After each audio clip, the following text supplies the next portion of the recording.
Assalamualaikum warahmatullahi wabarakatuh. Salam sejahtera buat kita. Mohon izin, sini kami akan mempresentasikan hasil dari susunan jurnal kami dari kelompok penelitian yang berjudul Analisis Risiko Wildlife Hazard Management dan Strategi Mitigasi Terintegrasi pada studi kasus di Bandara Sultan Hasanuddin, Makassar. Mohon izin sebelumnya kami memperkenalkan diri dulu. Perkenalkan, nama saya Tohom Samuel Banjarnahor. Teman saya Muhammad Rehan Akbar Aritonang, ada Kuntara Kamil, ada Wahyu Nur Setiawan, dan juga Triani Nadia.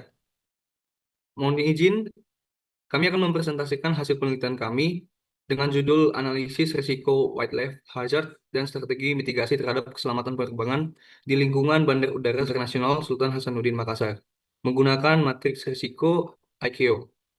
Penelitian ini bertujuan mengidentifikasi jenis satwa yang berpotensi mengganggu keselamatan penerbangan, menganalisis tingkat risikonya menggunakan matriks risiko ICAO, serta merumuskan strategi mitigasi yang efektif. Bandar udara merupakan salah satu infrastruktur transportasi yang memiliki tingkat keselamatan sangat tinggi karena berkaitan langsung dengan keselamatan jiwa manusia.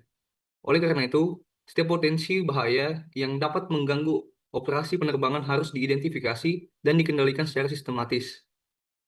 Salah satu ancaman yang masih sering terjadi di berbagai bandar udara di dunia ini adalah wildlife hazard, yaitu keberadaan satwa liar yang berpotensi mengganggu keselamatan penerbangan. Ancaman ini tidak hanya berasal dari burung, tetapi juga mamalia seperti anjing, kucing, maupun satwa lainnya yang memasuki area sisi udara atau airside. Di antara berbagai jenis wildlife hazard tersebut, bird strike merupakan kejadian yang paling sering dilaporkan. Tabrakan antara pesawat dengan burung dapat menyebabkan kerusakan pada mesin, kaca kokpit, maupun struktur pesawat. Dalam kondisi tertentu, kejadian tersebut dapat mengganggu keselamatan penerbangan dan mengakibatkan kerugian operasional yang cukup besar. Bandar Udara Internasional Sultan Hasanuddin Makassar merupakan salah satu bandar udara dengan aktivitas penerbangan yang tinggi di kawasan Indonesia Timur. Di sisi lain, kondisi lingkungan di sekitar bandar udara masih didominasi oleh area persawahan, vegetasi, saluran drainase, dan genangan air yang menjadi habitat alami berbagai jenis satwa liar, khususnya burung liar. Kondisi tersebut menyebabkan potensi interaksi antara satwa liar dan pesawat menjadi lebih besar, terutama pada fase take-off dan landing yang merupakan fase paling kritis dalam penerbangan.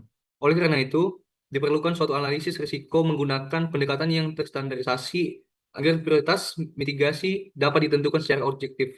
Dalam penelitian ini, digunakan matriks risiko ICAO sebagai metode untuk menilai tingkat risiko setiap spesies wildlife yang ditemukan di lingkungan Bandar Udara Internasional Sultan Hasanuddin Makassar. Rumusan masalah dan tujuan.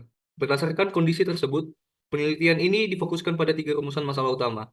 Pertama, mengidentifikasi jenis satwa apa yang paling berisiko terhadap keselamatan penerbangan di lingkungan Bandar Udara Internasional Sultan Hasanuddin. Yang kedua, menentukan bagaimana tingkat risiko masing-masing spesies apabila dianalisis menggunakan matriks risiko ICAO sehingga dapat diketahui spesies mana yang harus menjadi prioritas pengendalian. Ketiga, menyusun strategi mitigasi yang paling sesuai berdasarkan hasil analisis risiko sehingga dapat diterapkan sebagai bagian upaya peningkatan keselamatan penerbangan. Sejalan dengan rumusan masalah tersebut, tujuan penelitian ini adalah mengidentifikasi spesies wildlife yang dominan, menganalisis tingkat risiko menggunakan matriks risiko ICAO, serta memberikan rekomendasi strategi mitigasi yang efektif, berkelanjutan, dan sesuai dengan konsep Wildlife Hazard Management Plan atau WHMP.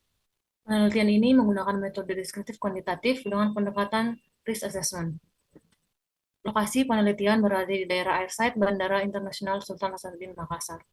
Data diperoleh dari observasi lapangan menggunakan metode sensus visual spasial serta data sekunder yang berupa log kejadian wildlife dan dokumen Wildlife Hazard Management Plan. Selanjutnya, data dianalisis melalui identifikasi spesies, perhitungan frekuensi kemunculan, penentuan nilai likelihood, dan safe rate. Kemudian dipetakan ke dalam matriks risiko ICAO sehingga diperoleh tingkat risiko masing-masing satwa. Penelitian ini mengacu pada konsep wildlife hazard, yaitu kondisi ketika keberadaan satwa liar berpotensi mengganggu operasi penerbangan. Standar internasional yang digunakan adalah ICAO Annex 14 dan ICAO Dokumen 9137/3 yang mengatur tentang pengelolaan wildlife hazard melalui pendekatan manajemen habitat dan pengendalian risiko. Selain itu, penelitian juga mengacu pada PM nomor 95 tahun 2021 serta beberapa penelitian terdahulu mengenai bird strike di Indonesia dan negara-negara Asia. Dari berbagai penelitian tersebut, dapat diketahui bahwa keberadaan habitat yang menarik satwa menjadi faktor utama meningkatnya risiko wildlife strike. Pendekatan matriks risiko IKO. Setelah data objek berhasil diidentifikasi, langkah selanjutnya adalah melakukan analisis tingkat risiko menggunakan matriks risiko IKO. Metode ini dipilih karena merupakan pendekatan yang direkomendasikan oleh International Civil Aviation Organization atau ICAO dalam melakukan penelitian risiko terhadap berbagai potensi bahaya di lingkungan bandar udara. Matriks ICAO bekerja dengan menggabungkan dua parameter utama, yaitu likelihood dan severity.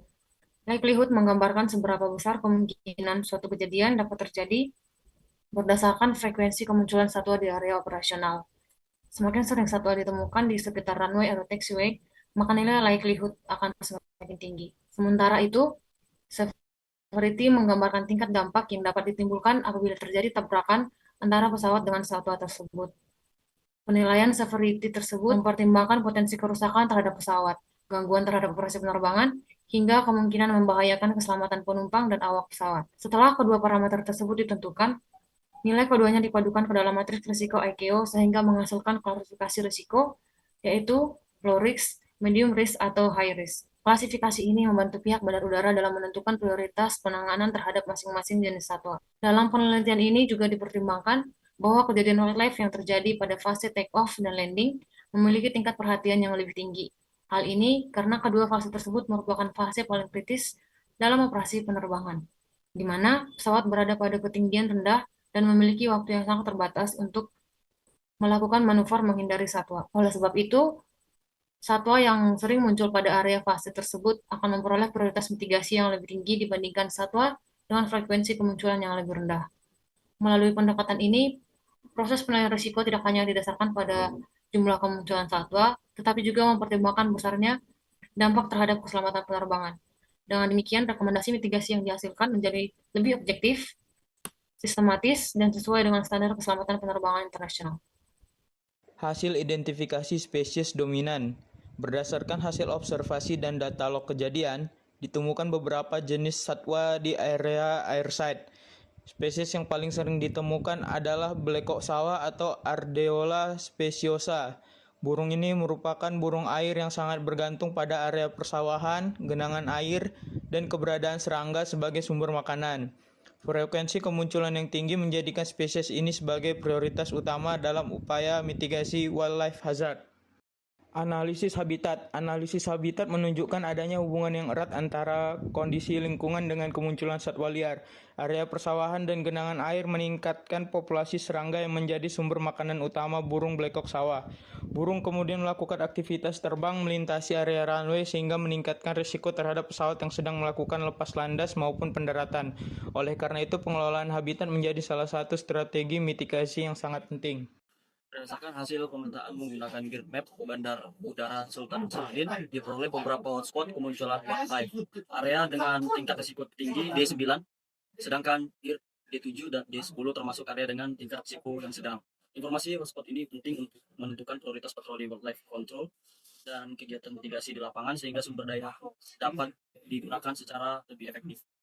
Setelah tingkat risiko wildlife berhasil diidentifikasi, langkah berikutnya adalah menentukan strategi mitigasi yang sesuai. Strategi ini bertujuan untuk mengurangi kemungkinan terjadinya wildlife strike tanpa mengganggu keseimbangan ekosistem di sekitar bandar udara. Strategi pertama adalah modifikasi habitat berdasarkan hasil analisis. Keberadaan persawahan, genangan air, vegetasi yang tinggi, dan sumber makanan menjadi faktor utama yang menarik satwa liar untuk datang ke area bandar udara.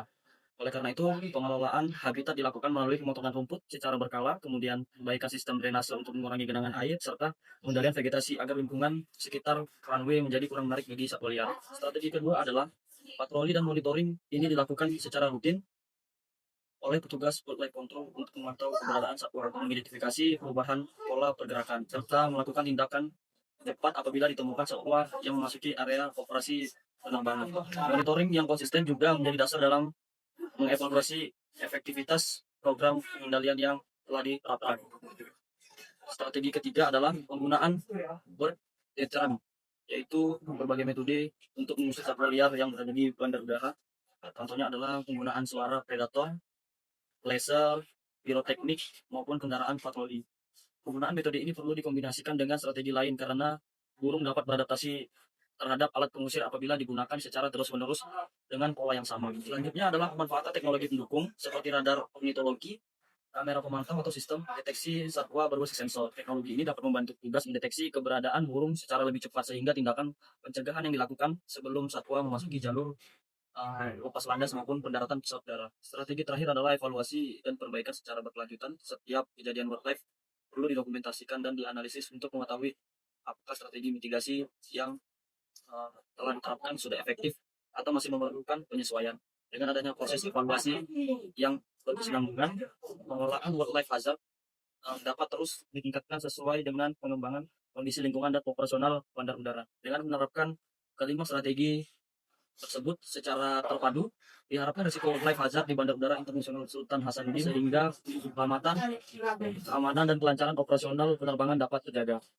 Seluruh strategi tersebut diintegrasikan dalam Wildlife Hazard Management Plan atau WHMP. WHMP merupakan suatu siklus yang dimulai dari identifikasi bahaya, penilaian risiko, penerapan mitigasi, monitoring, hingga evaluasi berkelanjutan. Dengan pendekatan ini, pengendalian Wildlife Hazard tidak hanya bersifat reaktif, tetapi juga preventif dan berkesinambungan.